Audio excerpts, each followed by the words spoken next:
Jeżeli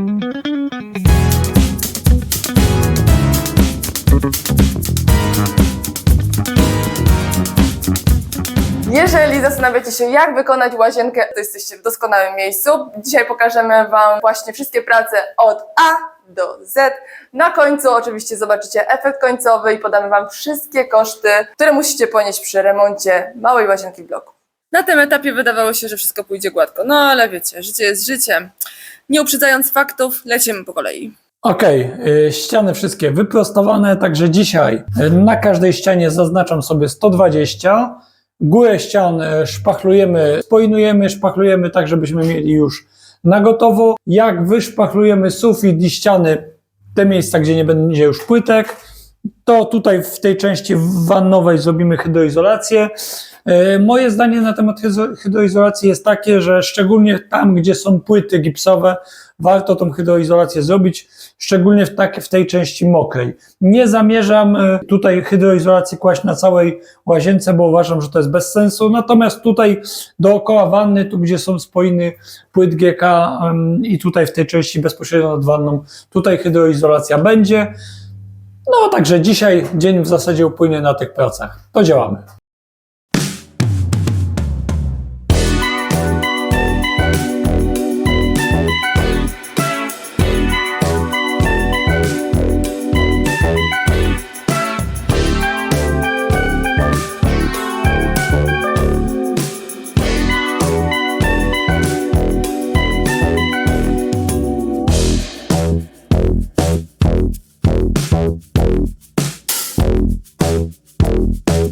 Jeśli chodzi o to nasze spoinowanie łączenia, my siatkujemy zawsze taką siatką z włókna szklanego, następnie uniflotem i nigdy nam tutaj takie łączenie oryginalne nie pękło. Wszystkie te narożniki wewnętrzne używamy takiej taśmy amerykańskiej. Wygląda to w ten sposób, że najpierw trzeba posmarować spoiną, przyłożyć taśmę do rogu i pociągnąć jeszcze raz. Powoli to spoinowanie już tutaj zmierza nam do końca. Wiadomo, że to jest malutka łazienka, więc jedynie co to mieliśmy tu bardzo ciasno z Basią, bo w zasadzie bardzo ciężko było się tutaj w dwie osoby jakoś przekręcić. Musieliśmy nawet otworzyć okno na balkon, bo już tak gorąco było przez ten grzejnik, a boję się go zakręcać, bo nie wiadomo, co się wydarzy. Teraz co? Przespoinuję tutaj sobie ten kawałeczek do końca. Tu już podsycha nam ta krawędź, więc za chwileczkę zostanie ta krawędź.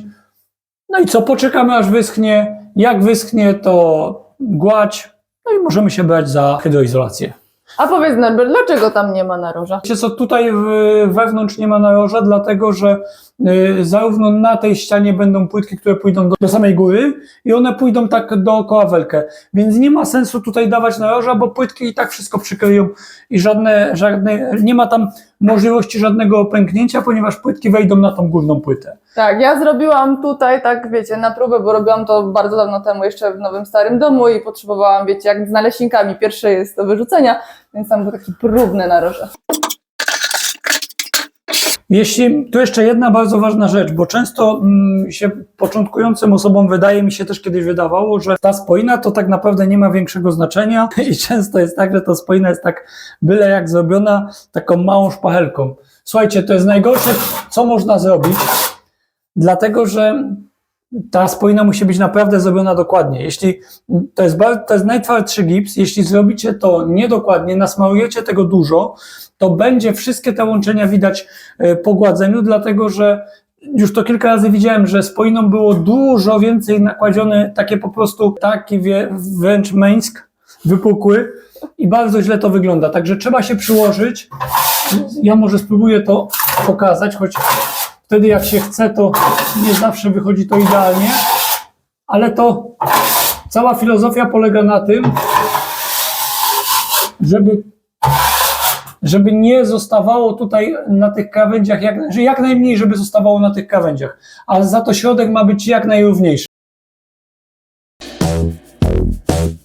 Udało się już wszystko zaszpachlować, także ostatnie miejsca sobie na jutro doschną, jutro przeszlifujemy.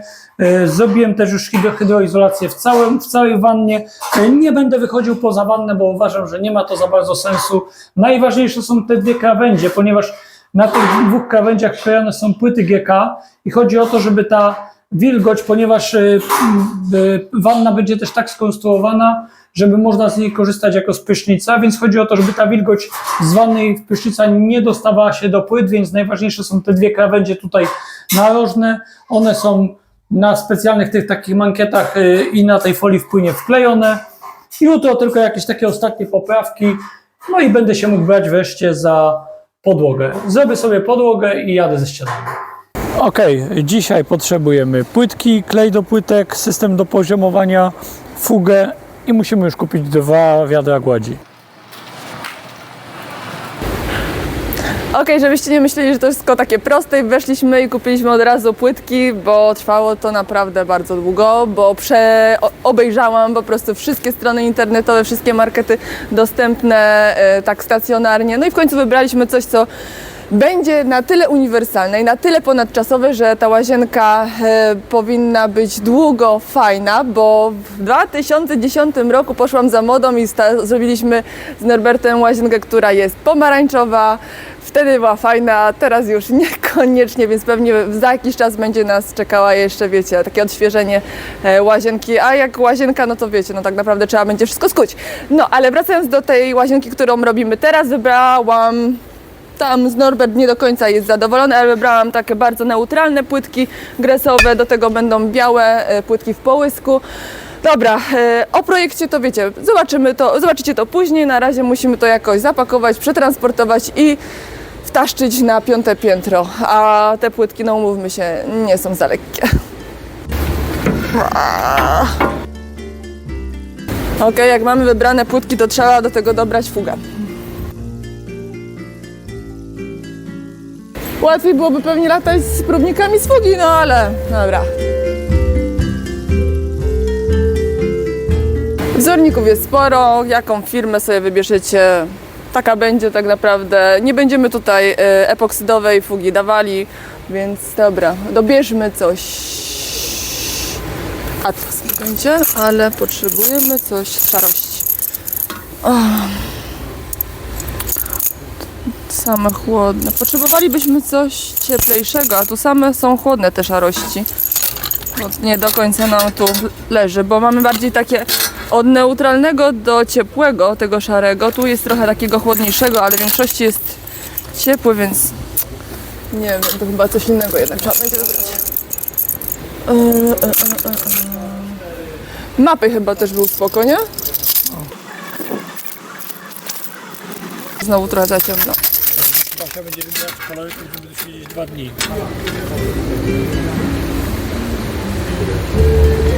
A później powiesz, że złe.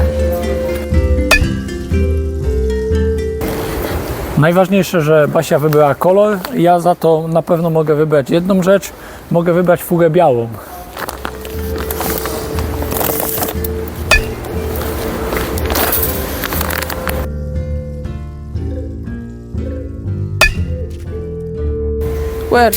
Where is taryf?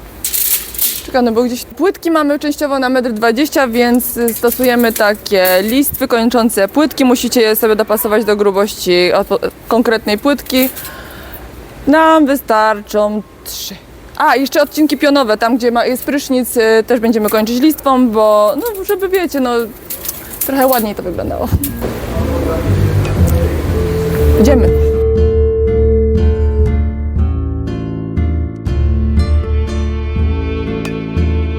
Witajcie! Kolejny dzień moich zmagań tutaj z tą łazienką. Nie ukrywam, że jest to moja pierwsza łazienka od A do Z samemu. Jak mi się uda i wyjdzie ładnie, no to jakaś satysfakcja też będzie. A teraz, co ja tu teraz robię? Mam już zagruntowane bardzo dobrze podłogę. Tą hydroizolację tutaj wokół wanny wczoraj poprawiłem drugi raz i mam to drugi raz zrobione, także naprawdę wydaje mi się, że zrobiłem to solidnie. Reszty łazienki nie mam zamiaru tutaj dawać hydroizolacji. Troszkę tam w tych miejscach dałem, gdzie było jakieś tam łączenie płyt, bo to powiedzmy jest jedynie takie według mnie newralgiczne miejsce. Natomiast co teraz robię? Zaczynam układać płytki i tutaj powiem Wam jedną ciekawą rzecz, jakbyście chcieli sobie samemu takie coś robić. Kupiłem taką tarczę D-Star do Gresu i nie była ta tarcza droga. Mój tata całe życie kładł płytki, różne tarcze miał. Tarcza się nazywa Mastercard, kosztowała chyba około 50 zł. Jeszcze tak dobrej tarczy nie widziałem. Nie, to nie jest reklama, gdyby ktoś Nie, to nie jest żadna reklama, żadnej współpracy z tego nie mamy, ale chodzi o to, że teraz wycinałem tutaj, pokażę wam, bo nie przywiozłem sobie jeszcze całego sprzętu do pracy. Mam tylko takiego małego łamacza. Wycinałem tutaj te otwory pod te rurki i po prostu byłem w szoku, jak dobrze ta tarcza sobie poradziła, tak? Ja już mam tutaj zrobione, zaraz sobie to poustawiam. Jeśli chodzi o takie twarde płytki gresowe, ta tarcza tnie idealnie. Wydaje mi się, że tutaj te płytki spokojnie sobie z nimi damy radę, bo naprawdę się martwiłem, bo wiecie, z tymi płytkami gresowymi jest tak, że nie jest to takie proste z tym cięciem. Więc co, teraz dlaczego tutaj zacząłem w takim dziwnym miejscu, mimo że tu dla mnie jest bardzo niewygodnie, bo będę musiał teraz z tym wszystkim przechodzić, bo wiadomo, że łazienka malutka. Ale chodziło o to, właśnie tutaj muszę sobie to jeszcze poustawiać, chodziło o to, żeby tutaj wyjść ładnie pod drzwiami i to jest bardzo częsty problem, który po prostu początkujący kafelkarze robią. Trzeba zwrócić uwagę, gdzie są drzwi. Jeśli drzwi otwierają się na zewnątrz, to chodzi o to, żeby drzwi były w linii zmiany tych podłóg, czyli tych płytek, czyli między tymi płytkami, które są w łazience, a tymi płytkami, które są w przedpokoju. Jak ja w ogóle smaruję tutaj klejem te płytki?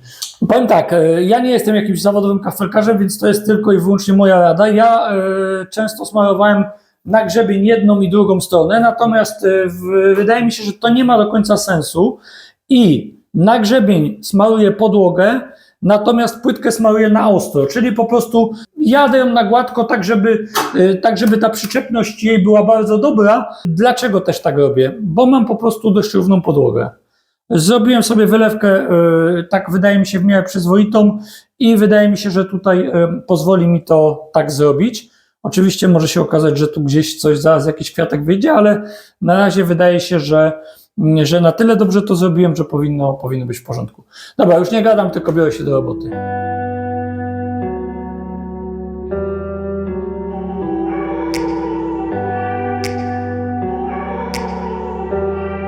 Okej, kończę już naszą podłogę.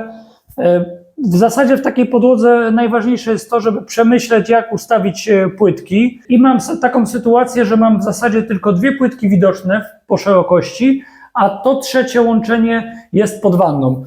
Tutaj też bardzo ważna rzecz. Ja zrobiłem sobie minimalnie wannę wyżej, jakieś 2-3 mm. Chodzi o to, że jeśli zdarzyłby się jakikolwiek wyciek z syfonu czy cokolwiek, to woda wycieknie spod wanny prosto na łazienkę, żeby od razu to było widać, zanim się zaleje sąsiada. Także wydaje mi się, że to jest taka ważna rzecz. No i ważne, żeby sobie prawidłowo rozplanować. Jeśli chodzi o system poziomowania, to jest chyba akurat Castorama, ale korzystałem też, chyba to jest Kubala, ten drugi system, a może inny. No nie wiem, w każdym razie jeśli chodzi o układanie na tych systemach, jest to naprawdę o wiele prostsze niż układanie na standardowych krzyżykach i nawet jeśli ktoś nie jest jakimś wielkim fachowcem, spokojnie jest w stanie takie płytki ułożyć sam, szczególnie na podłodze, tak? Większe kwiatki się zaczynają, jak już są ściany, ale to oczywiście będę Wam dalej pokazywał, jak te poszczególne ściany zrobić. Jeśli tylko na etapie jakby tynków i przygotowania ścian macie w miarę przyzwoite kąty i macie w miarę płaszczyzny i piony, to można spokojnie zrobić. Mój tata zawsze, jak układał płytki, to mówił w ten sposób, że on woli 2-3 dni poświęcić więcej na to, żeby wyprostować ściany, niż potem męczyć się i równać to na kleju. Ten czas na prostowanie ścian zwraca się bardzo szybko w momencie, kiedy po prostu układacie płytki, więc ja zdecydowanie to polecam. Ja wiem, że sporo takich komentarzy było, że po co prostować te ściany, jak można układać na krzywych. Można, ale ja nie lubię takiej roboty. Jeśli już mam poświęcić 2 czy 3 tygodnie, żeby zrobić taką łazienkę, to chcę, żeby to było zrobione porządnie. Oczywiście to jest moje zdanie, jak komuś to nie przeszkadza, to może sobie robić tak, jak uważa. Teraz jeden dzień niestety mnie nie będzie tu na budowie, bo mam inne zajęcia, więc tutaj już chyba Basia przeszlifuje teraz, jak mnie nie będzie, sufit, a ja wracam, biorę się za ściany. I don't think so. No, no, no, no. I don't think so. Okej, podłogę mam skończoną, biorę się za ścianę. Pomysł Basi jest taki, żeby te płytki, które są na podłodze, płynnie przechodziły tutaj na ścianę. I w zasadzie na ścianie będzie tylko 4 płytki tego gresu w tym kolorze, jak jest na podłodze, ale to są 4 płytki najtrudniejsze do położenia w całej łazience. Dlaczego? Dlatego, że tam mamy przyłącze kanalizacyjne, tu mamy przyłącze do umywalki, tu mamy z tej strony przyłącze do ubikacji i do wody do ubikacji, czyli po prostu w każdej z tych płytek będzie do wycięcia kilka otworów. Dodatkowo jeszcze problem jest taki, że te płytki mają się licować z podłogą, czyli ta płytka musi być mniej więcej położona tak jak teraz. Tutaj na ścianie mam wyznaczone, ja już sobie to zaznaczyłem wcześniej mazakiem, miejsce, gdzie będzie mocowana szyba prysznicowa, ale to jest dodatkowo miejsce, gdzie będą inne płytki, czyli muszę te płytki ciąć w tym miejscu i tutaj za umywalką, za ubikacją i za umywalką będą te płytki, natomiast w kabinie prysznicowej będą inne płytki białe. I to jest w zasadzie najtrudniejszy element. I teraz na podstawie tego lasera przeniosę sobie to tutaj na płytkę i wytnę najpierw tą płytkę po długości, żeby już mieć dopasowaną do tego miejsca. Jak wytnę ją po długości, już będzie tak jak trzeba. Zaznaczę sobie najpierw otwory wodne, potem otwór kanalizacyjny. Dlaczego zaczynam od tej, a nie od tej? Tutaj mam kanalizację. Jakbym zaczął od tej kanalizacji, gdzie tylko taki mały odcinek będzie na podłodze, to obawiałem się tego, że po prostu mi się skręci albo w jedną, albo w drugą stronę. Można oczywiście dodatkowo później rzucić sobie laserem poziom, tak, i wtedy też można by zacząć od tej płytki, a po prostu ten poziom utrzymywać laserem. Może sobie w ten sposób pomogę. Jeszcze mam jedno utrudnienie. Te płytki mają jakiś taki wzór. Co prawda ten wzór jest taki dopowiedziany, bym powiedział, ale żeby jakiś ten wzór zachować i żeby się później nie pomylić, ja sobie zrobię tak, że znaczę sobie takie małe strzałeczki, tak?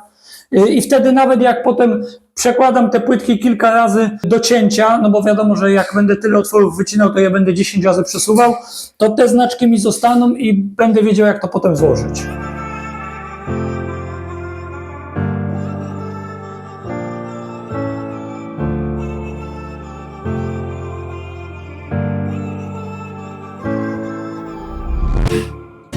Zaczynam wreszcie układać już te płytki. Pierwsza płytka już jest na miejscu, teraz druga. Tutaj było takich dodatkowych trudności trochę, mimo wszystko w niektórych miejscach ta kanalizacja nam odstaje, mimo że walczyłem o każdy milimetr i są takie miejsca, gdzie muszę dość mocno podszlifowywać. Oczywiście tam jest klej, tylko no niestety nie ma wyjścia, trzeba to w ten sposób zrobić. Z takich ważnych rzeczy, po co ja mam tutaj te linie? Zawsze warto na dole zostawić przynajmniej te milimetr, półtora szczeliny, nawet 2, po to, żeby jeśli podłoga będzie pracować trochę inaczej niż ściany, to żeby to miało możliwość ruchu. Po skończeniu płytek trzeba wyczyścić tą szczelinę, zasilikonować i wtedy nic tam nie powinno się dziać, żadne pęknięcia nie powinny się po latach pojawić. Oczywiście największa trudność to jest wycięcia tutaj frezem tych otworów pod baterię, pod kanalizację. Tutaj nie wyszło mi to idealnie, ale tak bardzo się tym nie przejmuję, ponieważ to wszystko będzie pod umywalką. O wiele ważniejsze jest tam pod baterią, no bo będzie to wszystko widać.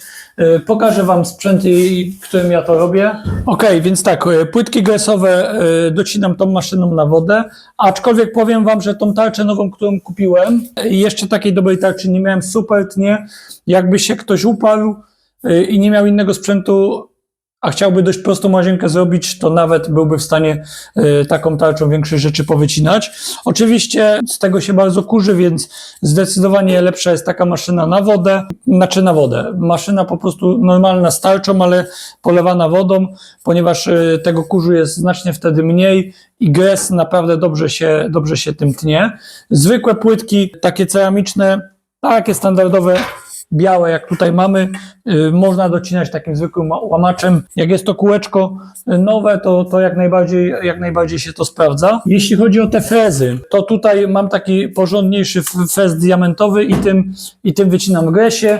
Jeśli macie standardowe, zwykłe płytki ceramiczne, to wystarczy kupić takie frezy i to też spokojnie sprawdzi się, ale sprawdzi się tylko na tego typu płytkach. Na płytkach gresowych będzie bardzo ciężko takim frezem wyciąć, już trzeba wtedy kupić coś lepszego.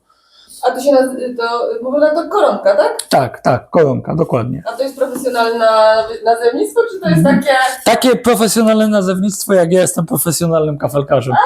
Wiecie co, ja widziałem setki razy, jak to robił mój tata. Mój tata wiele łazienek w życiu zrobił i często mu pomagałem.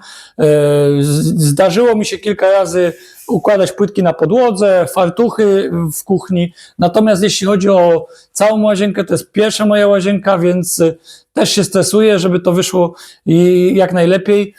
Problemem jest oczywiście nasza pani architekt, czyli Basia, bo wymyśla tyle różnych rzeczy, które utrudniają tą pracę i trzeba się pomęczyć. Nikt nie powiedział, że będzie łatwo. Nikt nie powiedział, że będzie łatwo, ale że będzie tak, to też nie. Oczywiście przed położeniem płytek trzeba wszystko dokładnie zagruntować. Jak wszystko wyszpachlowałem, to akurat jeden dzień mnie na budowie nie było. Basia wytarła sufit na gotowo, загruntowała, więc mogę wszystko już śmiało układać.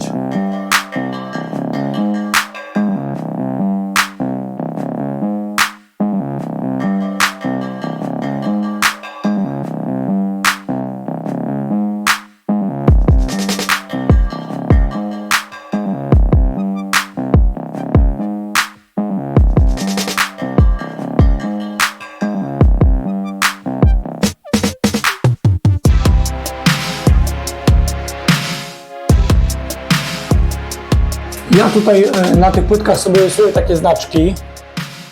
One są po to, bo Basia tutaj wymyśliła na tych płytkach jakiś niedopowiedziany wzór. Ciężko jest go znaleźć. Gdzieś tam delikatnie te płytki jakby mają takie nawiązanie, ale bardzo trudne. Ja tego nie widzę i 10 razy je przekładam, zanim trafią na ścianę. Więc poznaczyliśmy z Basią, gdzie one mają być i wtedy dopiero je przyklejam. Pokażę może na tej płytce ostatniej. Czyli mam znaczek tutaj, mam znaczek tam i teraz po włożeniu te znaczki najdą na siebie. Oczywiście te znaczki później będą do wymycia, ale przy takim czymś to jest bardzo duże ułatwienie, bo na pewno wiecie i setki razy widzieliście, jak w łazienkach często takie wzory były pomylone. Także jedyne rozwiązanie, jeśli ten wzór nie jest łatwo widoczny, a układamy te płytki, przy układaniu płytek trzeba zwracać uwagę na bardzo wiele rzeczy i często jest tak, że ten wzór gdzieś tam się pominie po drodze. Okej, ja trochę się tu będę bronić, bo to nie chodzi o to, że ja wybrałam jakieś dziwne płytki, które mają wzór. One mają wzór, nie jest to wzór dosłowny. To jest trochę tak, jak kupuje się marmurkowe płytki, wiecie, z takim wzorem. One w paczce mają, powiedzmy, różnie, około 6-7 płytek z różnym wzorem.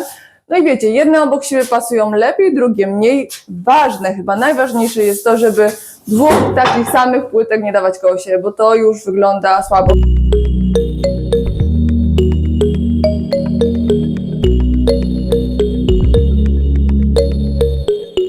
Powiem wam tak na szybko, dlaczego Norbert tak strasznie na mnie dzisiaj narzeka. Bo się obrazi, jeszcze wyjdzie z łazienki i powie, że nie będzie robił. W tej łazience, oprócz tego, że jest ciasno i każdy centymetr się liczy, to trzeba się trzymać też kilku takich ważnych rzeczy. Ten wzór, to jest coś, co może nie do końca będzie widoczne i tak naprawdę jakby ktoś się bardzo przyglądał, to mógłby zwrócić uwagę na ten wzór, ale przez to, że mamy płytki do 1,20 m, a mamy dwa rodzaje płytek, jedne są 60, drugie są 30, to trzeba sobie... trzeba sobie wymierzyć, trzeba o tym pamiętać i wymierzyć sobie odpowiednią wysokość, bo w przypadku 30 mamy fug 3, a w przypadku 60 mamy tylko jedną fugę, więc to nam się przesuwa o kolejne milimetry i tak, żeby nam się ta krawędź zgrała i ładnie wyglądała, no to trzeba o tym pamiętać.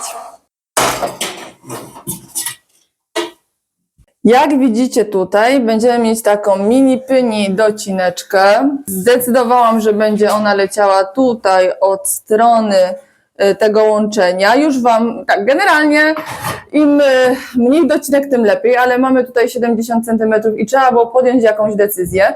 Najlepiej, żebyście sobie rozrysowali ten rozstaw fug, tych płytek na ścianach, chyba że macie super zaufanego kafelkarza. Spieprzyłem, muszę poprawić. Macie zaufanego kafelkarza i on wam po prostu sobie rozłoży te płytki tak, żeby one wizualnie wyglądały dobrze. Mieliśmy opcję tak, mogliśmy sobie zrobić fugę na środku, wtedy byłaby docinka z prawej i z lewej strony, natomiast nie poszliśmy w to, bo wymiar wtedy tej płytki zmniejszyłby się tak bardzo, że wyglądałoby to jak kolejna wprowadzona płytka o zupełnie innym wymiarze, więc od tego odeszliśmy. Mogliśmy zaczynać pełną płytką od tego momentu, ale ze względu na to, że mamy tutaj parawan i nie chciałam, żeby tu była w rogu docinka, bo to wygląda nie za ciekawie. Bardziej myślę, że obroni się to, że ta docinka będzie tutaj, będzie to rodzaj takiej listwy w tym samym kolorze, z tego samego materiału, ale myślę, że będzie to lepiej wyglądało niż trzeba decydować. Czasami te decyzje są trudne, czasami ktoś może powiedzieć, że nie są trawione, ale trzeba decydować. Żeby nie było, że jest tak wesoło, jedna z najgorszych rzeczy tutaj w takich pracach przy łazience to jest wycinanie tych cholernych otworów pod baterię. One muszą być zrobione dokładnie i nie mam odpowiednich narzędzi, a dokładnie odpowiedniej koronki a płytki te są bardzo delikatne i 2 razy mi się zdarzyło tak, że wyciąłem otwory, nawet całkiem nieźle i przyzwoicie. Wierciłem po prostu taką koronką i tak za każdym razem mi się robiło, że pierwsza mi się wywierciła idealnie, a druga delikatnie dotknąłem tutaj płytki. Jak delikatnie dotknąłem płytki, to na jednej zrobiła się taka ryska. Myślałem, że to się zetrze, okazało się, że nie. Mówię, przy drugiej będę już uważał. No i zrobiła się taka miniaturowa. I Basia mówi, że nie może zostać. No i musiałem ciąć jeszcze raz i ciąłem już 3. raz, ale dałem sobie spokój już z tą koronką. Mam taką drugą. Co prawda muszę sobie kupić lepszą, bo ta jest troszkę za mała i jak wywiercę otwory, to muszę je minimalnie poprawiać, ale wreszcie mi się udało to zrobić. A te płytki w sumie to nie zmarnują się w ogóle, bo Basia sobie wymyśliła tutaj taki sposób układania płytek. Ale ty jesteś żadny dla mnie, Basia sobie wymyśliła. Że tutaj idzie cała płytka, jakby się ktoś zastanawiał, dlaczego to tak dziwnie położyłem. To nie jest moja inwencja, bo Ja już mówiłam, wszyscy wiedzą. Ja tu tylko pracuję. Więc tak, tu idzie cała płytka, tu idzie mały kawałek. Więc teraz po prostu, ponieważ tych małych kawałków potrzebuję dużo, a tą stronę muszę mieć oryginalną, więc nic wielkiego się nie stało, po prostu będę z tego, co popsułem, będę odcinał te zewnętrzne kawałki, bo potrzebuję jeszcze 6 takich elementów. Zrobię sobie już najpierw tą najtrudniejszą ścianę, żeby później już mieć z górki. Wiecie co, zobaczymy, ściągnę tą taśmę, zobaczymy, co jest pod taśmą. Bo jak się tam okaże, że znowu jest taka miniaturowa nie ma tej osłony. ta dziurka i Basia mi każe znowu wycinać, to pojadę do domu. Mówiłam wam, delikatny ten pracownik. Ty, jak pracownik, to czemu ty mi tak słabo płacisz?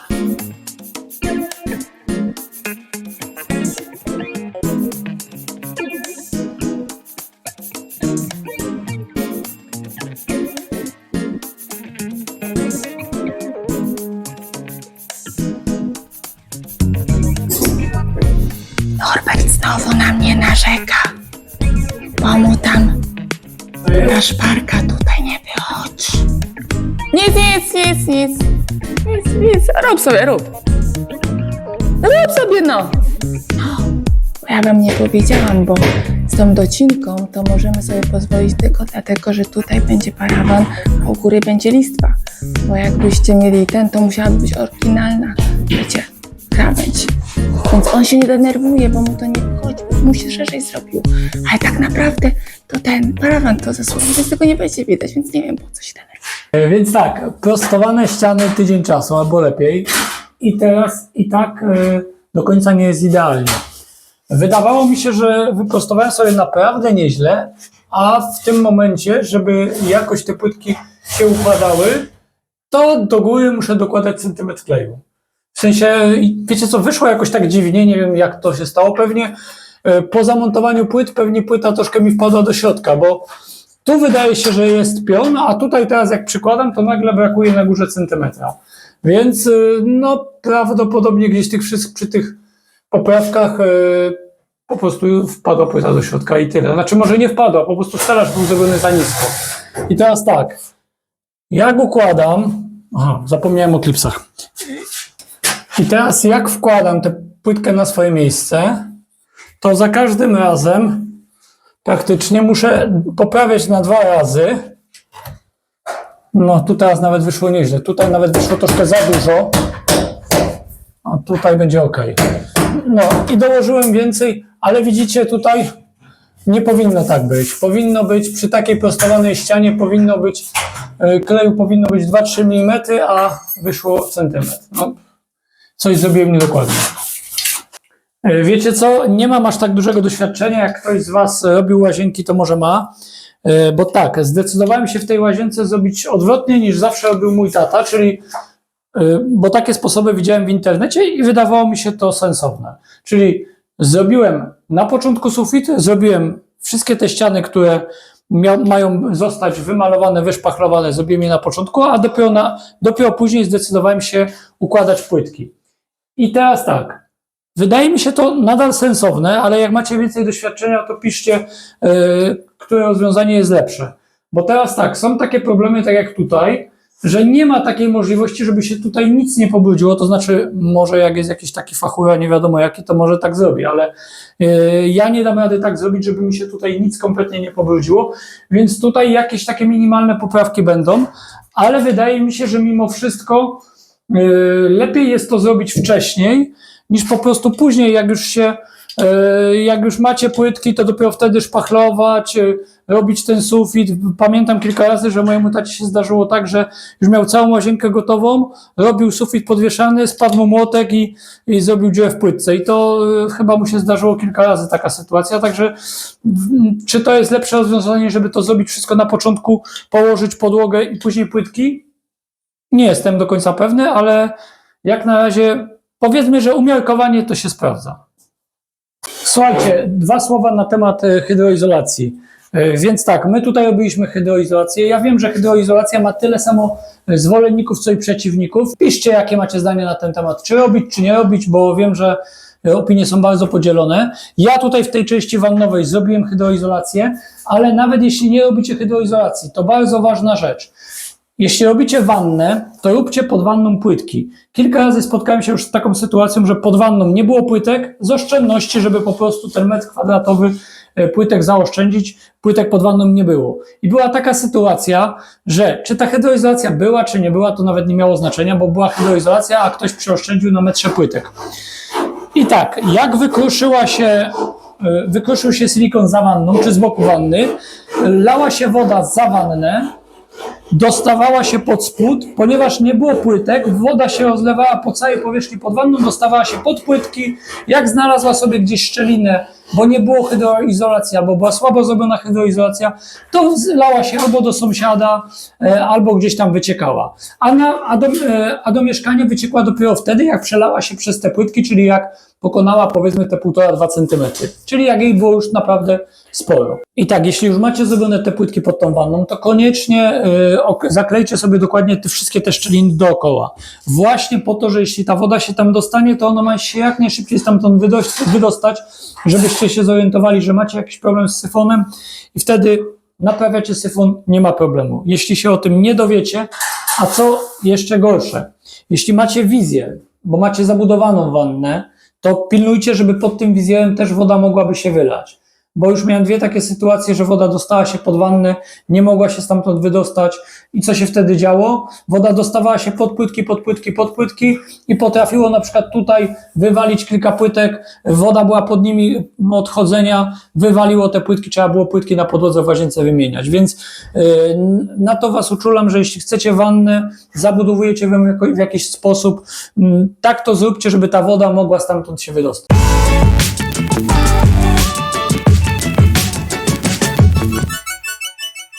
Tutaj wyszedł mi taki mały babol. Już się spodziewałem tego babola, jak kleiłem ostatnio ten dół, ale teraz chcę Wam pokazać, jakie są konsekwencje tego, że coś nie jest idealnie prosto zrobione.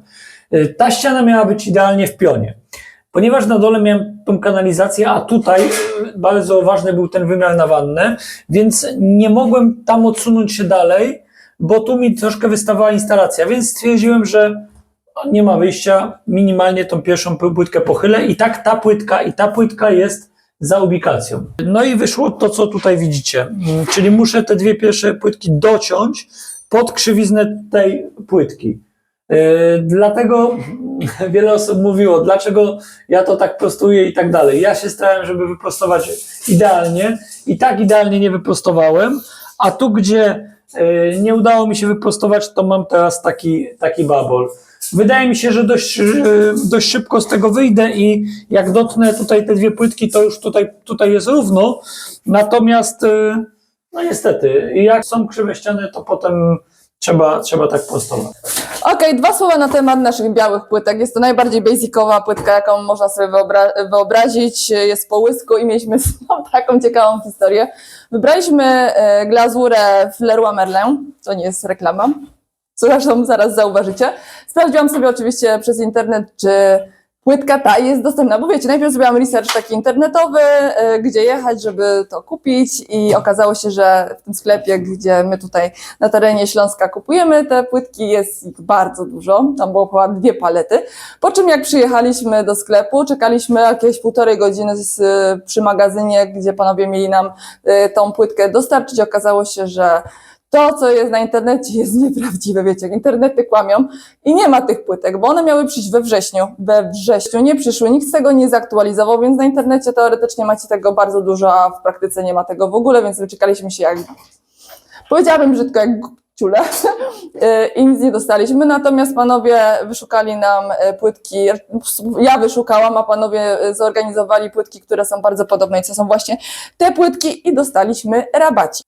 Oczywiście sami z siebie pracownicy takiego rabatu, wiecie, z dobroci serca wam nie dadzą, bo my po prostu grzecznie zapytaliśmy, czy ewentualnie, skoro już czekamy tyle, bez żadnej informacji, 1,5 godziny, wiecie, 1,5 godziny, gdzie jesteście po robocie, jesteście zmęczeni, dzieci czekają w domu, no to jest kupę czasu i zapytaliśmy, czy mogą nam zrabatować te płytki, które są dostępne, no i udało nam się kupić tak naprawdę te płytki z takim, jak to się nazywa, personalnym albo indywidualnym rabatem, który gdzieś tam pan nam rzucił za tą samą cenę, które były te pierwsze. Także to mamy lepsze płytki w lepszej cenie.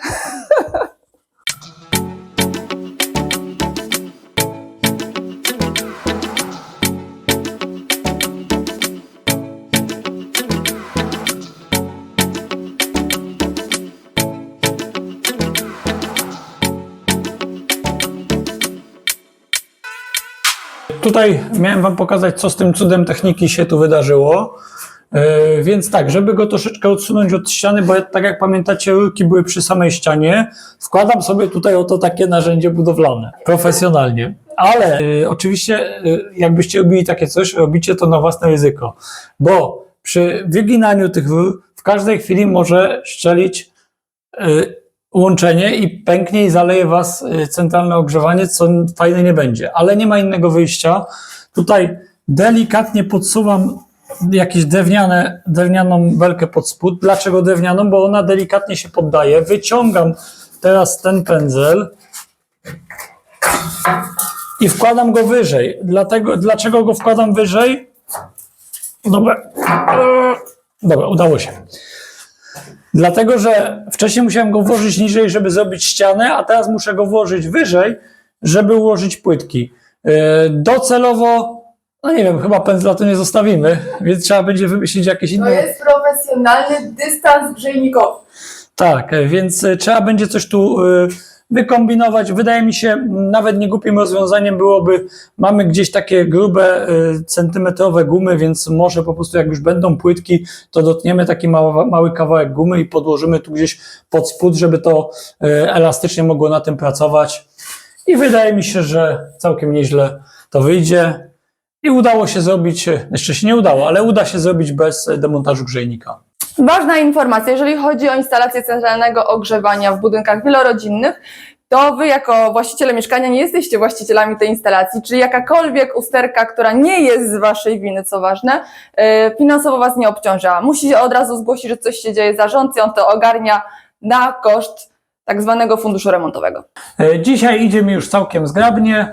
Za 3 godziny udało mi się tutaj to zrobić. No oczywiście teraz mam ten najtrudniejszy moment, bo muszę powsuwać za ten grzejnik, ale jak uda mi się to zrobić, to już jestem w domu. Tutaj za grzejnikiem celowo zrobiłem sobie taki troszkę rzadszy klej, bo jest bardzo ciężko manewrować, jest bardzo ciężko też naciągnąć na grzebień, więc zrobiłem go ciutkę rzadszego po to, żeby, żeby nawet przy tym przesuwaniu ten klej mi ładnie tam wszędzie podszedł, docisnę płytkę i wydaje mi się, że będzie dobrze. Ok, tą ścianę mam już skończoną, także cała już jest zrobiona. Jutro rano tylko przyjdę, porywam te wszystkie klipsy. Nie pokazywałem Wam tutaj taką rzeźbę, w międzyczasie za ubikacją zrobiłem, ale już w następnej części będziecie widzieć to gotowe, bo na razie to poza taki mój patent na to, żeby mi się to nie rozchodziło, jak jest świeże, pozaklejałem sobie wszystko taśmą. To i tak będzie 99% tego niewidoczne, ale no nie chciałem tak zostawiać, więc zabudowałem. Teraz przechodzimy do wanny. Ustawiłem sobie idealnie poziom na tamtej stronie. Dodatkowo wspieram się poziomicą. Tam jest idealnie. Mam tutaj też laser. I teraz w ostatniej części, jakby już po ustawieniu tego wszystkiego, delikatnie sobie tutaj podkręcę, żeby po prostu, żeby ten laser bardziej odbił mi się na tej części, żeby go już nie było widać tam. I teraz jeszcze ważna rzecz.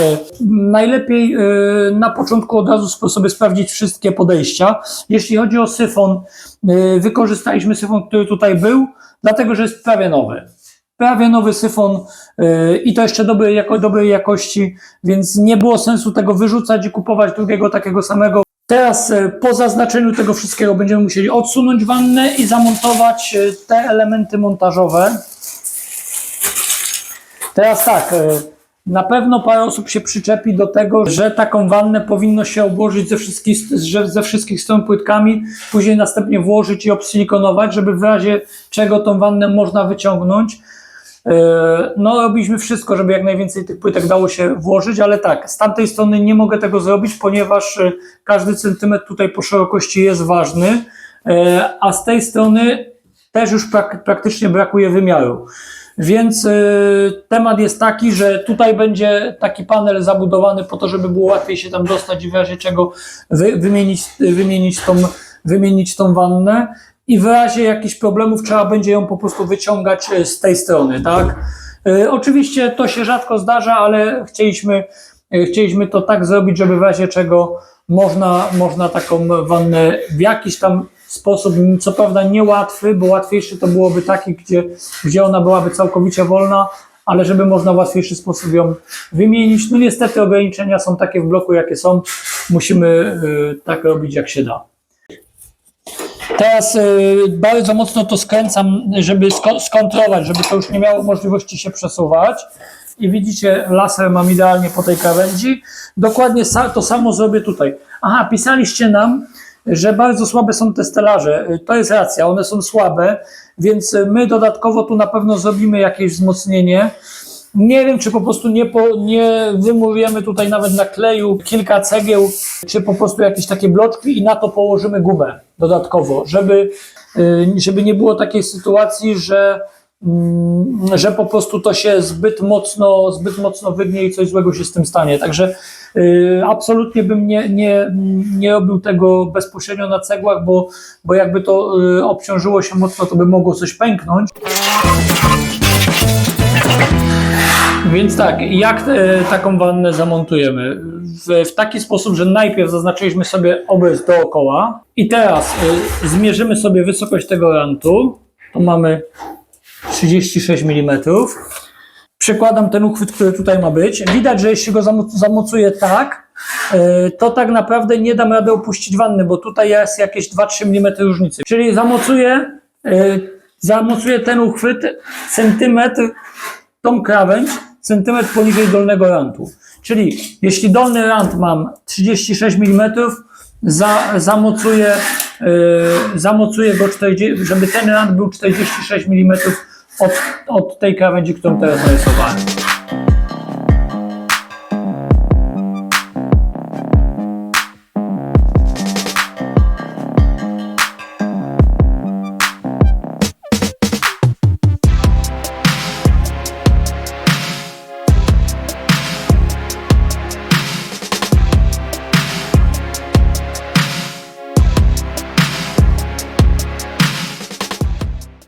To co, Norbert, poprawiasz ten system, tak?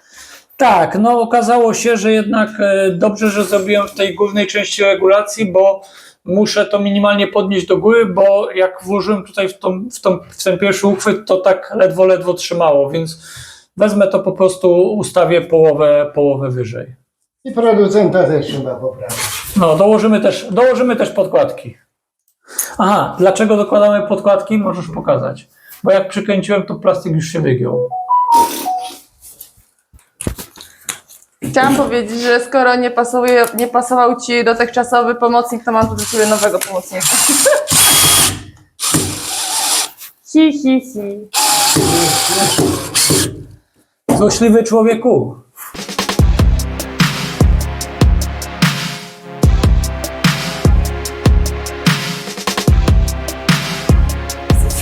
Hejka! Cześć. Jedziemy na budowę. Nie wiem, czy budowa, bo to jest w ogóle dobre określenie. No, jedziemy na mieszkanie, na nasz remont. Kolejny dzień pracy, już człowiek ma trochę dość, pogoda niespecjalnie sprzyja, aczkolwiek tak naprawdę w taką pogodę to chyba lepiej robić właśnie takie prace wewnątrz, no bo i tak na ogrodzie nie za wiele możemy zrobić. Tak, troszkę szybciej ten czas mija. Ja w zasadzie uważam, że to jest niezłe rozwiązanie, bo ten taki najgorszy czas, który oczywiście wolałbym w ciepłym kraju jakiś przetrwać te 2-3 miesiące tego powiedzmy koniec listopada, grudzień, styczeń, to po prostu wtedy przy takiej pracy intensywnej jak my, no to szybciej to mija, tak? Szybciej to mija, a tak naprawdę byle do nowego roku, a po nowym roku już dzień jest troszkę dłuższy i już to zmierza w taką przyjemniejszą stronę. Generalnie prace mamy już dosyć mocno zaawansowane. Coraz bliżej jakby zbliżamy się do tego momentu, kiedy będzie taka bardziej przyjemna praca dla mnie, to znaczy wyposażanie tego mieszkania, no ale jeszcze kawałek, no co Norbert, to jeszcze tam, no musi skończyć łazienkę, trzeba wyprostować podłogi, zaciągnąć ściany, zaciągnąć sufity, o Boże, jedyny, dobra, jesteśmy jeszcze bardzo daleko. Tak, jak skończę łazienkę, to muszę zrobić ściany, a jak zrobię ściany, to muszę zrobić podłogi. No, także jeszcze jest co robić. Tutaj możecie zauważyć taki przykład, jeżeli chodzi o rozplanowywanie płytek, to znaczy,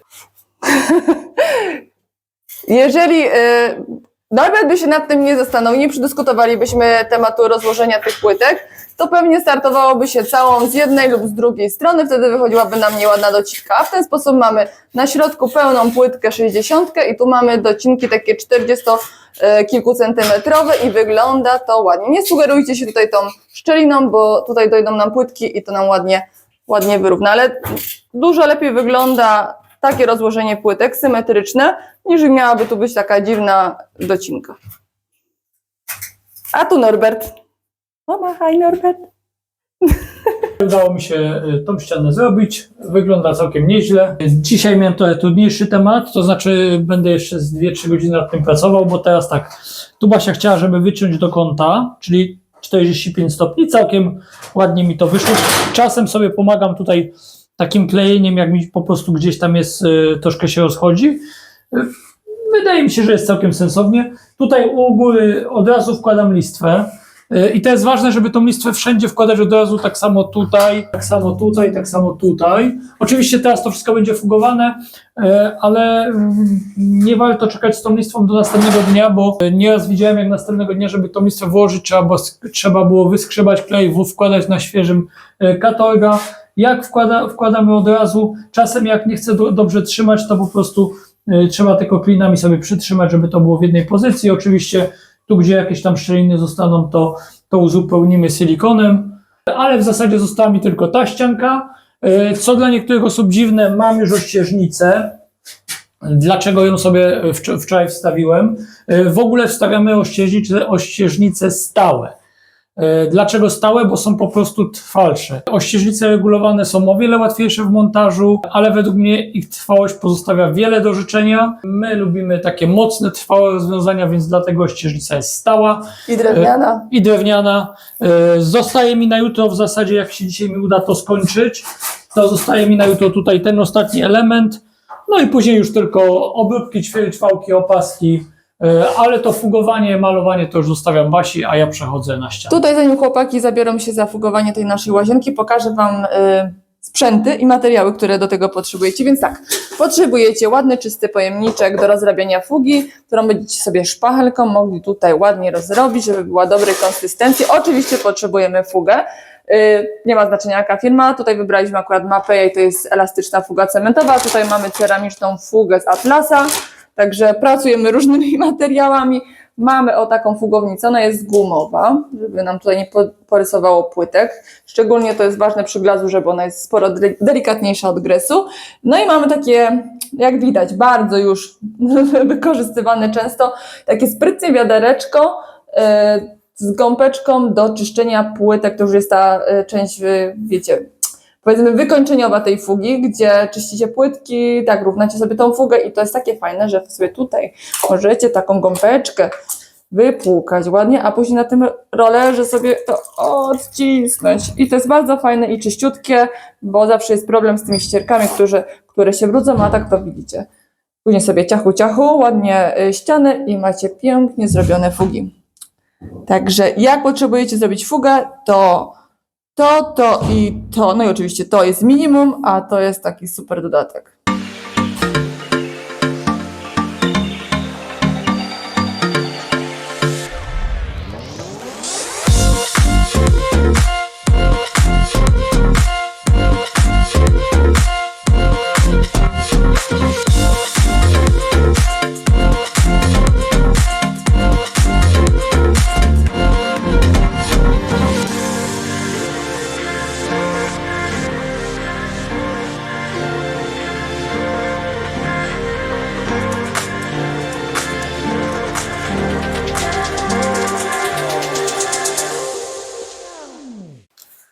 No i do tego momentu wszystko szło dobrze i kiedy zaczęłam wypakowywać lampę, którą zamówiłam, okazało się, że to nie jest lampa, którą zamówiłam. Ale w sumie po chwili okazało się, że jednak to jest lampa, którą zamówiłam, po prostu się pomyliłam. Składając zamówienie, jakimś dziwnym sposobem wskoczyła mi srebrna zamiast czarnej. No i teraz jest jak jest. Okej, łazienka prawie na finiszu. Myślę, że to jest dobry moment, żeby podsumować wszystkie koszty, bo już wszystkie są znane. I jedziemy po kolei.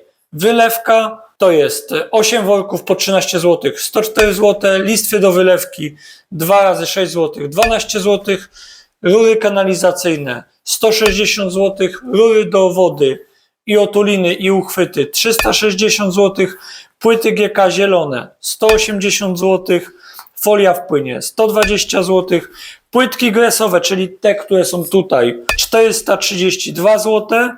Jeśli Was interesuje, jakie to Basia wcześniej podaje w filmie, jakie to są, płytki białe 444 zł, fugi, czyli fuga biała i fuga na podłogę 128 zł, klej do płytek, my tu używaliśmy Geoflexa z Atlasa 240 zł, listwy aluminiowe, czyli te listwy 60 zł, system do poziomowania płytek 93 zł, toaleta 500 zł, wanna 538 zł, zabudowa wanny 300 zł, baterie 200 zł z haczykiem, szafka z umywalką 250, parawan z szybą 377, lampa, za chwilę ją zobaczycie, 145 zł, silikony 70 zł, oczka stropowe 50 zł, to są te, farba, czyli zarówno do malowania ścian, jak i do malowania grzejników 150 zł, lustro też przyjechało, jest w pudełku, zaraz będzie montowane 100 zł, opaski ćwierćwałki, czyli to co jest tutaj, możesz Basia to pokazać, to jest 30 zł. I teraz sobie przypomniałem, że jeszcze nie wpisaliśmy tutaj jednej rzeczy. Ta słuchawka prysznicowa razem z uchwytem, ona kosztowała 170 zł. 170 zł. W sklepie 220. To też jest z internetu. Czyli razem to kosztowało 5213 zł. Czyli całkowity koszt łazienki z wszystkim, dokładnie z całym wyposażeniem 5213 zł. Ważna informacja, łazienka ma około 3 m2 i płytki do sufitu są w części wannowo-prysznicowej, natomiast w każdym pozostałym, czyli tutaj, to będzie 20. I bardzo ważna rzecz. Wbrew pozorom same płytki zmieściły się w kwocie 1000 zł. No płytki z fugą to może troszkę powyżej, ale więc tak jak widzicie, płytki wcale nie stanowią takim proporcjonalnie tak dużo kosztu. Oczywiście, jeśli wybierzecie sobie płytki za 200-300 zł za metr, to one będą stosunkowo droższe, ale żeby rzeczywiście było widać ten efekt, no to drogich płytek to trzeba bardzo drogie wydawać. Nie wiem, czy to ma sens. Wydaje mi się, że lepiej to zrobić to klasycznie. Okej, jesteśmy w gotowej łazience, no prawie gotowej, bo jak widzicie, mamy tutaj lampę, która powinna być inna, ale chcieliśmy ją zawiesić, żeby pokazać Wam mniej więcej zamysł. Mam nadzieję, a jestem tak na 90% pewna, że na koniec tego filmu uda nam się wrzucić Wam już taką, wiecie, gotową, dopieszczoną, wyczyszczoną łazienkę z poprawionymi wszystkimi detalami. Ale dobra, po kolei. Więc tak, opowiadając Wam o układzie funkcjonalnym tego mieszkania, powiedziałam, że nie ma jedynej słusznego wyboru, jeżeli chodzi o układ funkcjonalny, o projekt takiego mieszkania i część z Was odebrała to trochę jako taką oznakę słabości albo niepewności, ale to nie do końca tak jest. Uważam, że to jest po prostu prawda. Mam doświadczenie wieloletnie, jestem architektem od lat 13, więc doskonale wiem, co robię, ale wybory zależą od użytkownika.